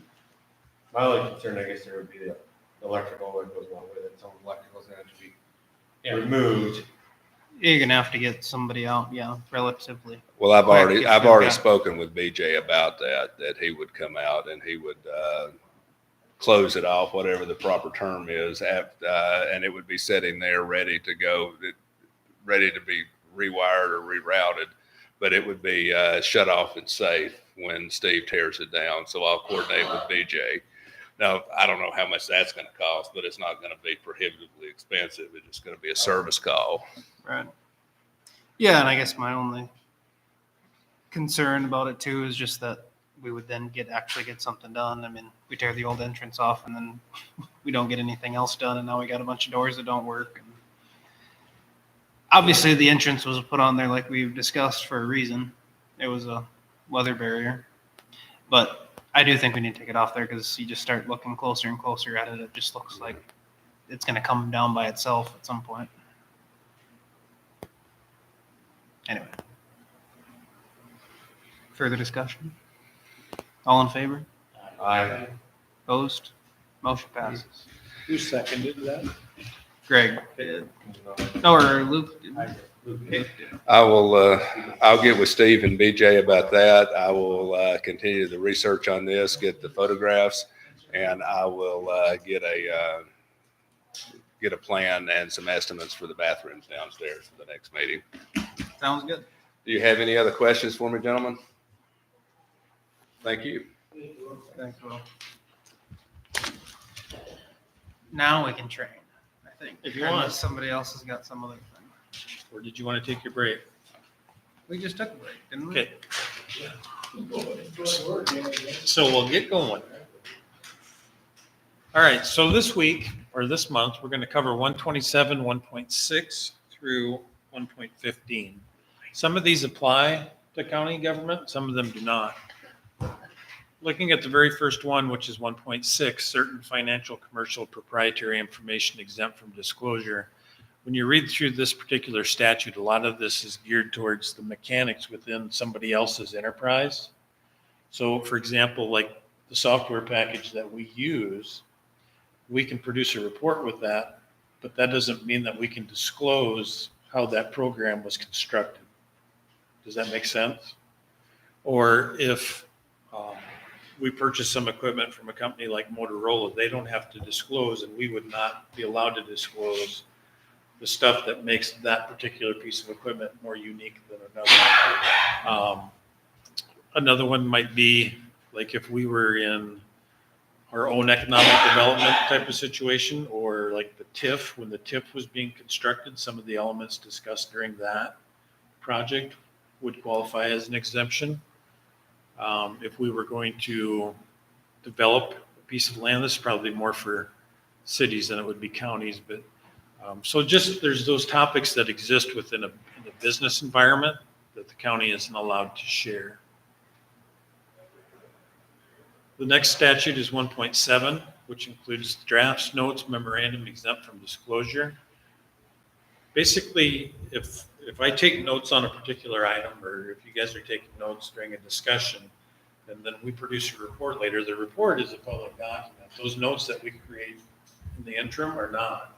So when I was in law enforcement, this used to be a big topic because, of course, officers do a lot of investigating before they produce a report for prosecution. And some attorneys would want to seek to see those notes and those memorabilia. And frequently they would not be allowed to unless a court were to order it. And so basically what it means is that if I'm sitting here scratching out ideas on a piece of paper, that doesn't become a public record just because I'm sitting here creating those notes. So it's kind of important to understand when that transition occurs as to when it becomes a public document, when it is not. The simplest way to put it is that the statute wants the declaration to be that everything is a public record unless you can prove that it's not. So the burden would be on the creator of those notes to be able to justify that those should not be public records. It's just not unilateral. It could be something that is discussed. It might even go before the Board of Hearing Examiners to have a ruling on that. 1.8, certain records relevant to court actions exempt from disclosure. Any record that is relevant to a controversy to which a public body is party, but which record would not be available to another party under the rules of pretrial discovery for causes pending in circuit court are exempt. Again, those are those notes that you might create, like let's say that you conduct an interview with somebody that's looking at being terminated. Well, just because you created those while you were preparing those notes, again, they're not subject as a public record unless they would qualify for pretrial discovery, which is basically a process in court where one attorney asks the other to provide all the evidence that they have against their client or their case. So again, that's another one where you would look at it that it is unless you can justify that it is not. 1.9 is documents or communication used for decisional processes arising from a person's official duties, not subject to compulsory disclosure. No elected or appointed official or employee of the state or any political subdivision may be compelled to provide documents, records, or communication used for the purpose of decision or deliberative process relating to any decision arising from that person's official duties. Any document that otherwise is otherwise already public is not made confidential by reason of having been used in deliberations. So to me, that ties in with that memorandum, those notes that you would keep when you're making those decisions, deliberating on something. Ultimately, think of it like the jury might take notes, pluses or minuses, whether to find guilt or not guilty. Those notes are private, but the decision at the end is public. Does that make sense, that analogy? 1.10, redaction of certain information. In response to any request pursuant to statute, a public record officer may redact any portion of a document which contains information precluded from public disclosure by statute or which would unreasonably invade personal privacy, threaten public safety and security, disclose proprietary information, or disrupt normal government operations. The redaction under this section is considered a partial denial under statute. So that last sentence is important because if you redact something, you have to tell the requester why you redacted them. They're entitled to know that maybe it contains a social security number or it contains the victim's name or a recipient of some public benefit. 1.11 is subscription or license holder list for South Dakota Game, Fish, and Parks. I didn't see anything in the statute that was relevant to counties, so we're going to skip it. Chapter inapplicable to the UJS. The UJS has its own rules. Now, yesterday, the Association of Counties had the Stephen Blair, the attorney that basically coordinates the Open Records Commission, did a webinar. Did any of you get to attend? Anybody? Anyone? You didn't? I sent it to you. Well, I sent it to news. So basically the UJS, and what he said is that basically under the governor's branch of government, these rules apply. The UJS has its own branch of government, and the legislature do not have these same rules because they provide rules for themselves, which I had never heard that before. I would have just assumed that the UJS is going to keep stuff sealed that's in their court system until it becomes public record. But I didn't even know that about the legislature because one of the questions raised is when a political party has a caucus and a quorum of the legislators are present, why is that a violation? Well, that's the answer, is that they formulate their own rules of conduct because they are apart from the rest of the other branch. So the legislature, So he says, the legislature is exempt from the laws they pass? some of them, yes. That's exactly That's what that handy. means. That's slick. 1.13, certain records not available to inmates, and this one makes perfect sense because the Secretary of Corrections may prohibit the release of information to inmates or their agents regarding correctional operations, department policies and procedures, and inmate records of the requesting inmate or other inmates if the release would jeopardize the safety, security of a person, the operation of a correctional facility, or the safety of the public. There's a similar statute that deals with plans that counties and cities and other local governments would create in case like you have an active shooter or how to protect our network infrastructure. So there's those things that just, if they were out in the public, people could use them and manipulate them to their advantage against that entity. 1.14, the redaction of records in the Office of the Register of Deeds not required. This chapter does not require the redaction of any record or any portion of the record which is recorded in the Office of Register of Deeds. I have one issue with this because if I file a care of the poor lien in the Register of Deeds office, she's not going to release that. Right? This one. The care of the poor lien, it's only available to certain people, right? Average Well, Joe yeah, can't walk I in. only have whatever the South Dakota content law. Yeah, And the other part of that is, we do redact social security. yeah. So that is not really. So I think this one, it was drafted in 09, updated in 10. I think it needs to be looked at again because I think it's too general, just in the nature of it. And then finally, the last one is 1.15, immunity for good faith denial or provision of record. No civil or criminal liability may attach to a public official for the mistaken denial or provision of a record pursuant to this chapter if the action is taken in good faith. And you're going to see this probably unfold because the Secretary of State released the voter registration lists statewide. And that was to comply with a law that was passed during the legislation, became effective on the 1st. Well, unfortunately, that list contained the source of the registration, and that included welfare offices. And so I can't remember the exact number, a couple thousand people registered through TANF or food stamps or whatever it may be. So that record was released. But I think they're going to have a hard time saying that the staff at the Secretary of State's office was being malicious in posting that. And so I think that's going to be a good one to watch because I'm sure, I feel pretty confident it's going to go to court, and then the court will have to make a pretty firm decision on whether or not that's an actionable item for those people to recover compensation for. Other than that, if you didn't attend the webinar yesterday, I did attempt to record it. I haven't checked to see how good it was. But it was basically the same presentation that we had. Do you want it? Is that why you're looking at me? Okay. We were playing whack-a-mole or something. The presentation we had, of course, involved the question and answers, which there wasn't a great deal of question and answers in this regard. But I attempted to send a question because I wanted to know specifically about like the library board and the weed and pest board, because they do not have to announce, presently, they don't have to announce when their meetings are or produce the same level of records that we do.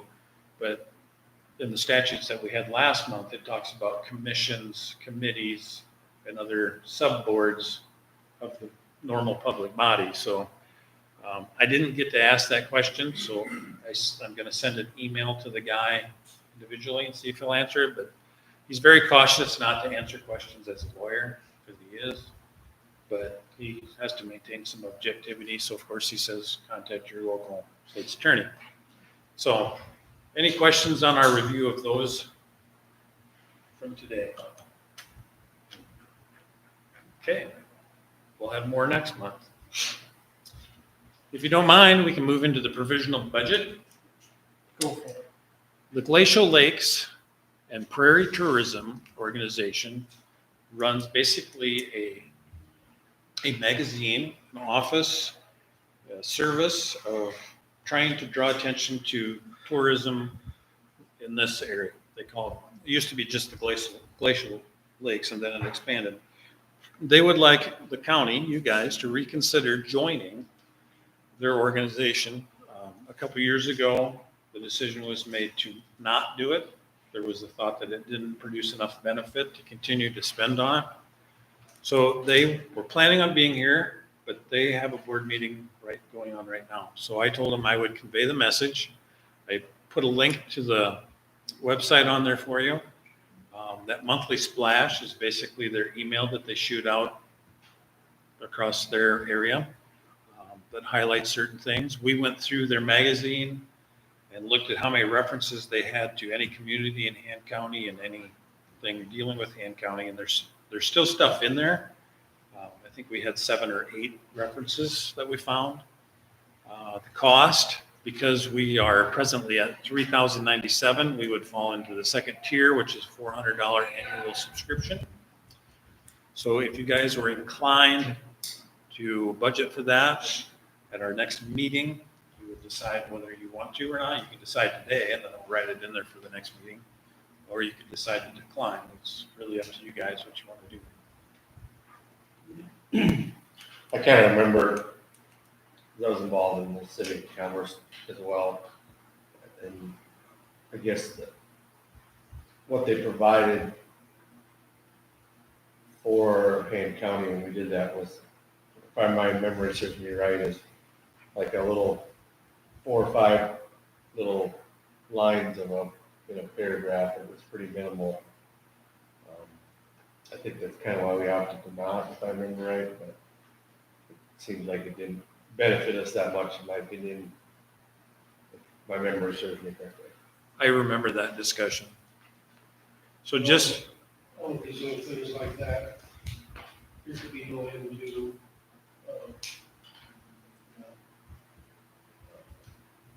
somebody wanting donations and just, I don't think it's necessary. You want to just outright deny? Do you want to just outright deny? No way we're done with it. Move to table. if you table it, it has to come back up. It has to come back up. Table it will kill it. Call the question. Unless you can find, bringing it back up You can let it die for lack of action. for lack of action. Isn't that what we were kind of doing? Well, you're not supposed to make a motion to anything to the negative, so you can make a motion to approve it with the thought that it would get killed. And then the vote would kill it. We have to make a motion to approve it. You're not going to approve. The alternative is you call the question. And skip right to the yeas and nays. I would be like the person requesting it. You would call the question and everybody would vote either yes in favor of it or no. Yes. So does their request require an action of this commission? For it to be included in the budget, it would. So if we don't put it in the budget, It ain't gonna happen. Why do we need to act on it at all? Yeah, you can just let it die. No action taken.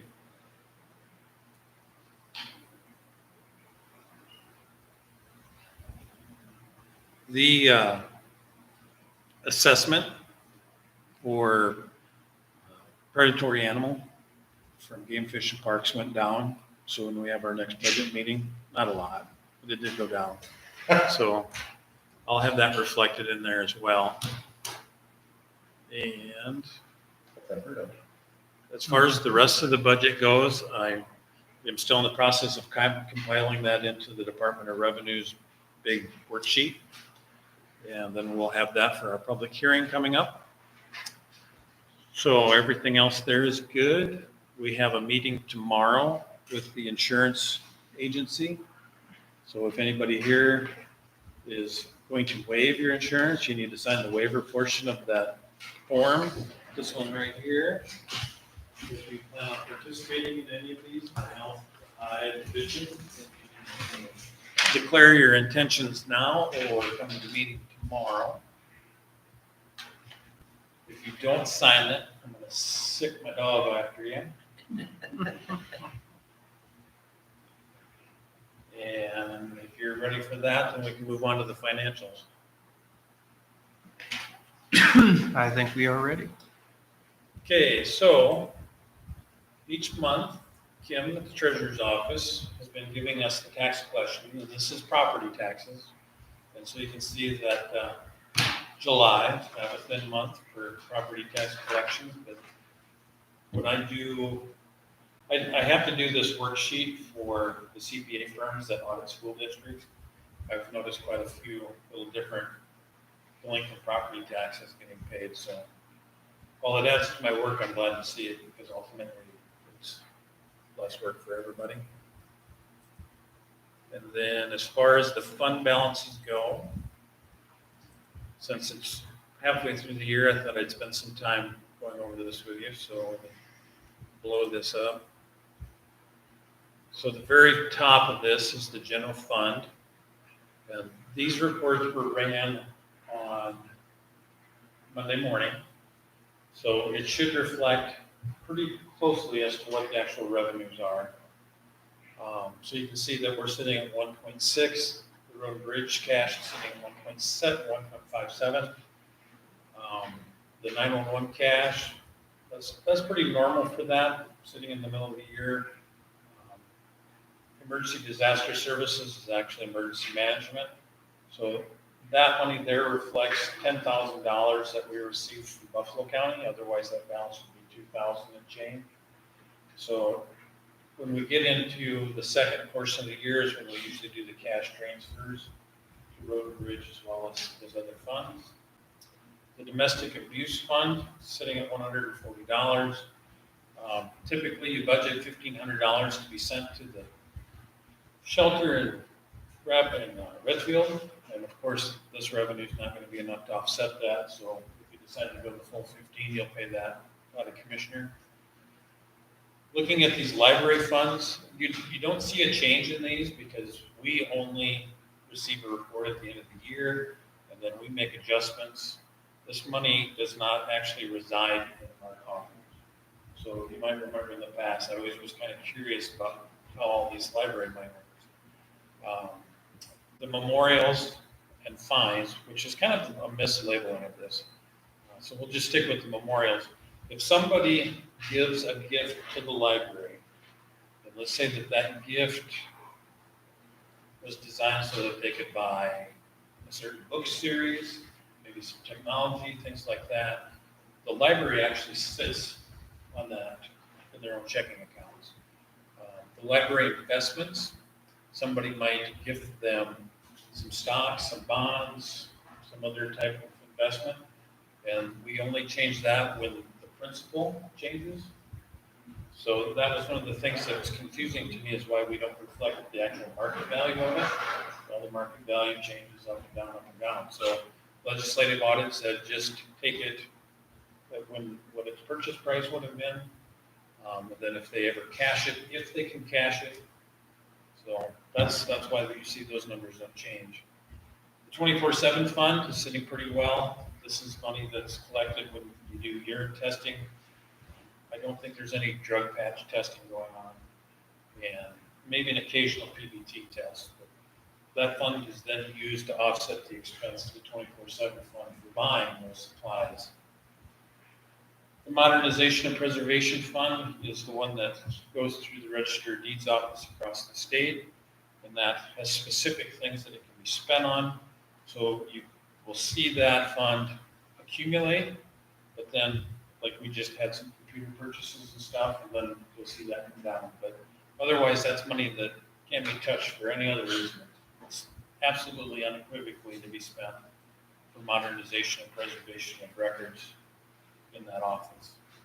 The TIF fund, you'll see that number change based on when they pay taxes and when we pay out those taxes.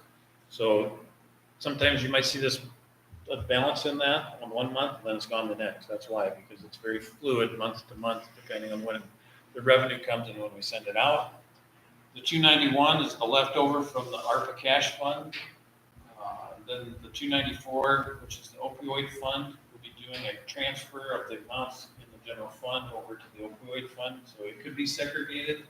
And then just like M&P, it can only be used for things related to opioid programming.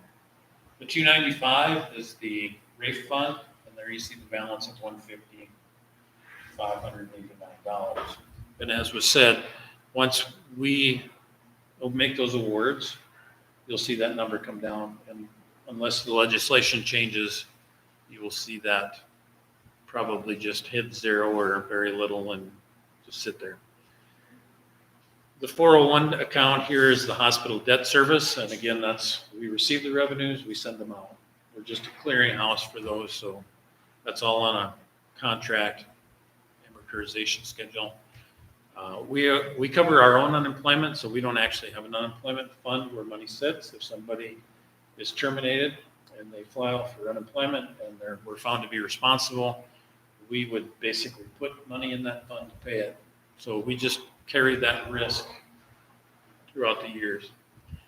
Everything that begins with a 7 is money that belongs to somebody outside of the county environment. So this might be schools, townships, cities, sales tax, city sales tax. It does include LEPC cash because, again, it has to be spent on a specific item. It's federal money funneled through the state, so they want accountability for it. So all in all, sitting halfway through the year, we're sitting pretty good. Probably the best that I think we've been in about 2 years. So it's good to say that. If we look at the simplified version of the revenues, and we look at the subtotals here. So like this is just general fund. We're 50% of the way through the year. We're at 63.6% of collections.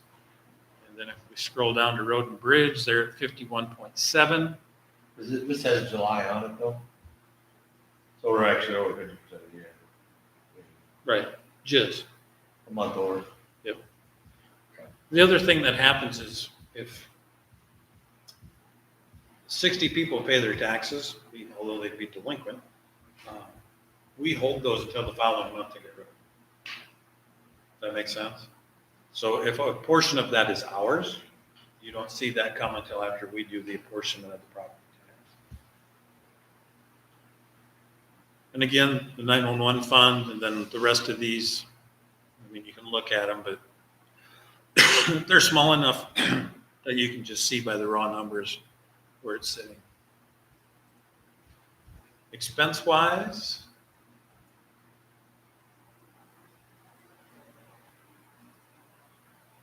so this particular report breaks down each department, what we call functions, and it shows the percentage where they're at.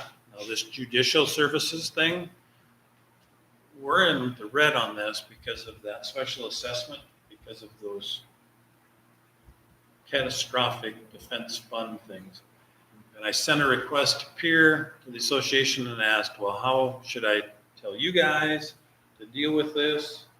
And I think even though they don't like you running in the negative, we're going to get another assessment for fall.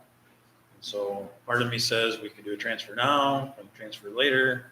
And a part of me says, well, we could just forecast it, make one transfer somewhere in the middle, and hopefully. Can we just transfer it at the end of the year? We can, they just don't want, legislative audit don't like to see that negative all the time. For these months to go to them? But it doesn't bother me.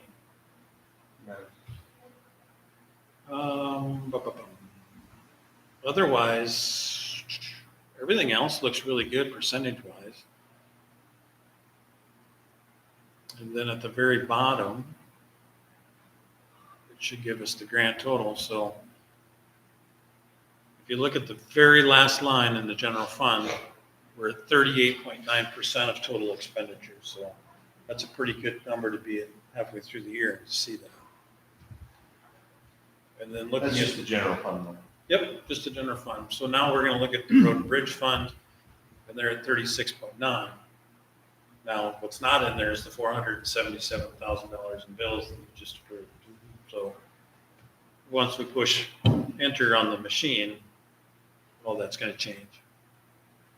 And then, of course, all the other funds, which I'll let you look at because they're kind of boring. And then the other tool is this comparison of ins and outs, which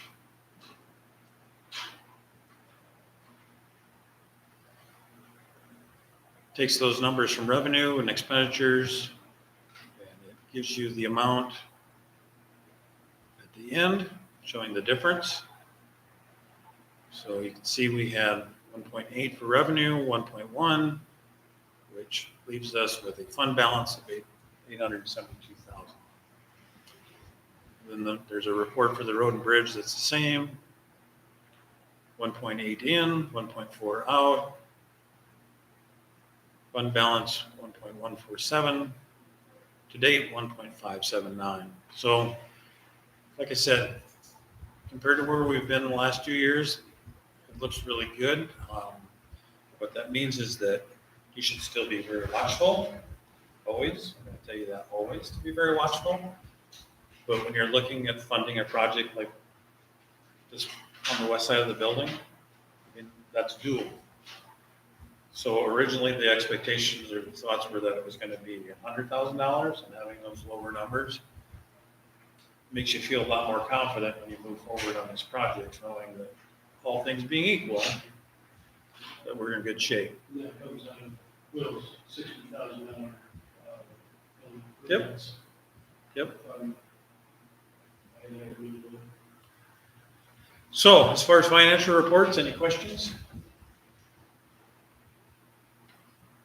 Good. Give yourselves an attaboy. You guys help do that. Okay, so that takes us to the minutes. There's two sets. There's the minutes from July 1st and the minutes from July 22nd. If you would make a motion for each of those, either collectively or separately. Move to approve July 1st minutes. Second. Got a motion and a second to approve the July 1st minutes. Is there any discussion? All in favor? Aye. Opposed? Motion passes. I'll make a motion for the minutes of July 22nd. Second. Motion and a second to approve the July 22nd special commission minutes. Is there any discussion? All in favor? Aye. Opposed? Motion passes. In the reports, you got the building permits from July, you got the financial report from the registrar. The library board was able to give me the draft minutes for July, but I didn't get the official minutes for June, so they'll be on next month. I did put the payroll journal in there, and it's also printed at the bottom of the agenda in table form. So I redid that because I had some people give me feedback that they found it hard to read when it was all jumbled together. So I put those in tables. The other thing that I occasionally get asked about is these balances here in this report. And so the number one thing to remember is that $4 million is not all ours. There's money from the school districts, the townships, the fire district.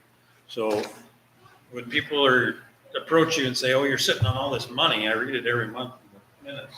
You got to remember to tell them that that's revenues that come through here only to go back out the door. And then ours is just a sliver of it.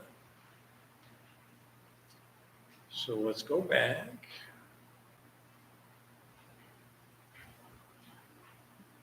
As far as the consent agenda, David Siebertson has his annual conference on the 9th through the 12th of September. And then myself, Kim, and Susie have our annual conference in Pier, which is the 8th and the 9th. So we're asking for travel requests. And then on the flip side of that, you guys as commissioners also have your conference at the same time. I haven't heard from any of you whether you're going or not, so I didn't put it on there. So if you would approve that, you'd also be approving the bills plus the bill for Yankton County as their County Board of Mental Illness in the amount of $175.25 for the evaluation of a person in custody at the Human Services Center. So moved. Second. Motion and a second to approve the consent agenda items. Is there any discussion? All in favor? Aye. Opposed? Motion passes. There was no correspondence, which leaves the last item as an executive session is requested by Greg for legal discussions. Entertain a motion. Make a motion we adjourn the commissioners and reconvene in executive session. Second. Got a motion and a second to enter executive session. All in favor? Aye. Opposed? Motion. Would you like me to be excused? No. Okay. 3:22, Jan.